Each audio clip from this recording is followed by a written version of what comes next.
Guys ये एक IIT की प्रॉब्लम है और बड़ी छोटी सी प्रॉब्लम है क्योंकि आपने कॉन्सेप्ट सीख लिया। क्या पूछ रहा है इसके अंदर?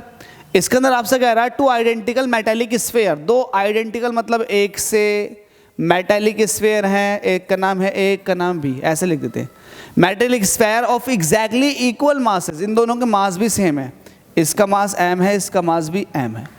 Are taken, one is given a positive charge, एक को आपने पॉजिटिव चार्ज दिया Q, एक को आपने अपनी तरफ से पॉजिटिव चार्ज दिया और एक को आपने उतना ही निगेटिव चार्ज दिया। एक को आपने पॉजिटिव चार्ज दे दिया Q और एक को आपने निगेटिव चार्ज दे दिया -Q। हमसे पूछ क्या रहा है? हमसे ये पूछ रहा है are there masses after charging equal, charge करने के बाद क्या इनके मास सेम होंगे, ये पूछना चाह रहा है।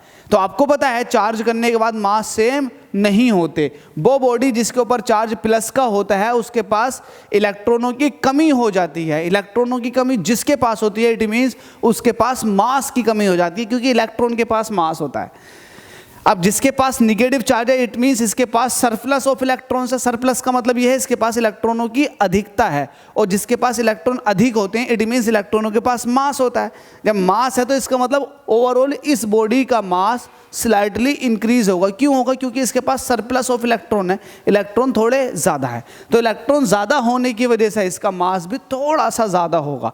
तो आफ्टर चार्जिंग इन दोनों स्फीयर्स के मास इक्वल नहीं होंगे। तो आप आंसर लिखोगे, आंसर में लिखोगे हमसे पूछ रहा है क्या इन दोनों के मास इक्वल होंगे, तो हम कह देंगे नो, नहीं, इन दोनों के मास इक्वल नहीं होंगे। क्यों नहीं होंगे?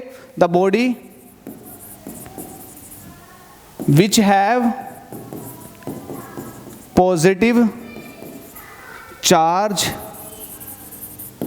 Is deficit of electrons and the body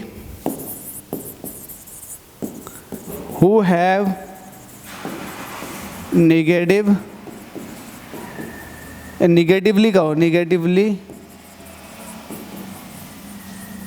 the body who have negatively charged is surplus of electrons, as the electron have definite value of mass, so the surplus body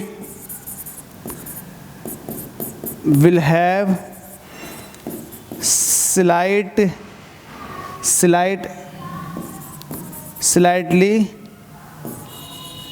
large mass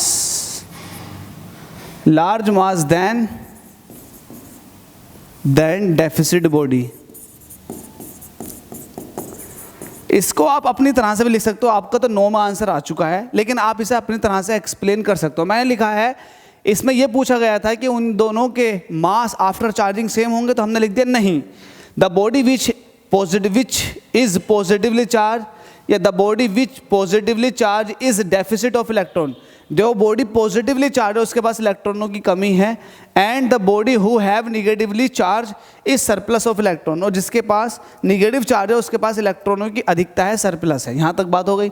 as the electron have definite value of mass, जैसे कि electron के पास definite value होती है मास की, so the surplus body will have slightly larger mass more than, हाँ लिखो हुआ larger मास then deficit body. तो इसका मतलब ये हो गया कि जो सरप्लस बॉडी है उसका मास थोड़ा सा ज़्यादा होगा एज कंपेयर टू डेफिसिट, इलेक्ट्रॉनों की जो डेफिशिएंसी है किसी दूसरी बॉडी पर, उसकी वजह से जो मास आया।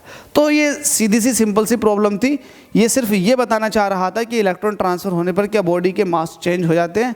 तो जवाब है यस, हाँ, ट्रांसफ़र होने की वजह से है ना, चार्ज ट्रांसफ़र होने की वजह से मासेस भी बदल जाते हैं। तो उसी के ऊपर IIT ने ये क्वेश्चन डिज़ाइन किया था। Thank you so much.